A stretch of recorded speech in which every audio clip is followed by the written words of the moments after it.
Welcome back to McCarthy Performance. We have the LS in the home. Uh, I checked the bores before we got going on it. Everything looked pretty good. So we just cleaned up the bores just a little bit for the new set of rings. Of course, both torque plates are on it. The one torque plate's a Windsor. It doesn't take very much for the Windsor to fit. I have the LS plate on this side. The LS plate's going to have to be opened up because this bore is just a little bit bigger than what the plate is set up for.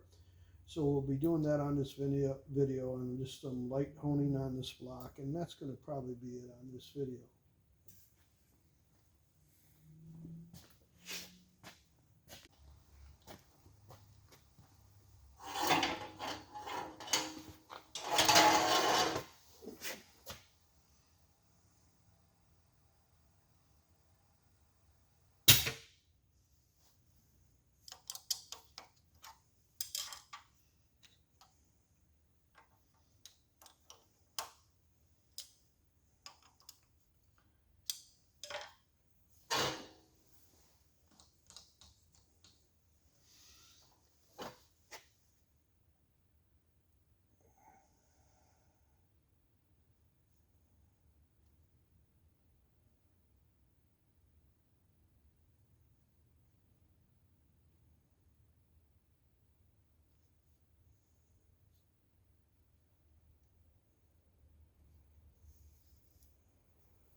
So the black's honed and it's pretty decent. It's less than a half a thousandths from one side to the other. Um, and they're used bores, but they're pretty straight up and down, and I'm more concerned about that than anything. And there's really not much taper to speak of, under half a thousandths, and we can live with that. So I'm going to check the rings on this side and make sure that the end gap is good on them, which they should be, and touch up the second ring because we want to run that a little bit wider than the top gap. So that's what we'll probably be doing next, is checking the rings. So I'm going to check the rings for gap, and how I do that is I have a little adjustable square that I use, and that puts it down to about a half inch from the top of the cylinder bore, which is plenty good enough for the rings, and that'll give me an idea of what the end gap's going to be. Now on end gap, I'd rather be a little bit on the bigger side than on the tighter side. Now I do have a spec. This is the second ring, and I'm hoping that we can all keep them around 25 thousandths, and that's pretty much where they are coming in at. But like I said, this is a used bore. There's a couple bores that are just a little bit bigger. When I mean a little bit bigger, I mean a half a thousandths bigger than the rest. The end gap isn't going to change a whole lot, but it's going to change a little bit. So so then we'll be a little bit bigger, which isn't going to be a problem. You always want with a top ring especially, you don't want it too tight. It can butt, and if it butts, bad things can happen. So it's always wise to check the end gap. Even on a set of stock rings, I'll check the end gap. I've had more than one set of stock rings that were not right from the factory, so you got to be real careful with that. Power boosted engines, of course, it means more to have the right correct end gap. I'm not going to tell you what end gaps that I use, but obviously you know what my second ring gap is, 25 on this engine. So 24 is a little snug. And I don't know if I mentioned this or not, but you always want to make sure that the quality of the cut on the end gap is nice and clean. And the easiest way to do that is you pull the ring together like that. I hold it like that, and then I hold it up to the light, and if you can't see light through it, it's plenty flat and square enough. From the factory, I've seen them where they haven't cut clean. So you want to make sure that they are cut clean, because the bump or the little bit of metal that hasn't been cleaned off the ring is going to make it butt quicker. And that's all that gap is there for, is for, heat. Someplace for the ring to go so it don't stack up on itself. If it stacks up on itself, it can knock the top of the piston off. So we're at 24 on this one, and I don't think I'm going to put it on the machine for a thousandths. It's plenty close enough. So we're going to check the second one, the second hole, I should say.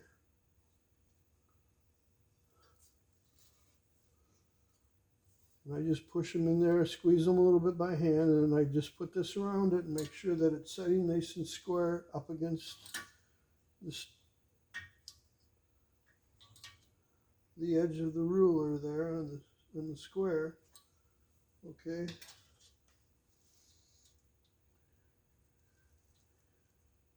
This one's tight, so we're gonna trim that one. That's gonna probably need to be taken off. Let's see here. This one needs a little bit more, and you can never be 100% sure on all the end gaps on all the rings. Like I said, I check them pretty much all of them. That one needs about 2/1000 taken off of it. That's not a problem. We'll do that. We'll go down the row and check the rest of them. I do it with the deck plate on. If you hone the engine with a deck plate, you should check all the end gaps with the deck plate on the engine. If you don't hone it with a deck plate, with the home plate off of it without a deck plate, then you can probably cut your rings. But when the cylinder walls pull up, they're going to change a little bit.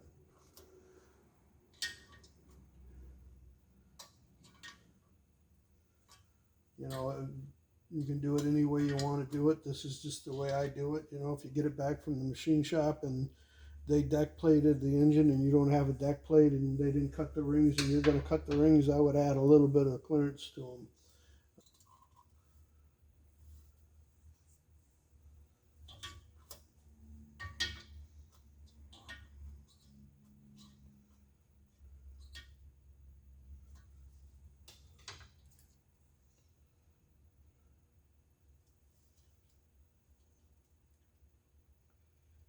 Okay. The first one's good. The other ones need just a little trimming on them, and we'll do that, and we'll do that next, and we'll get going on her.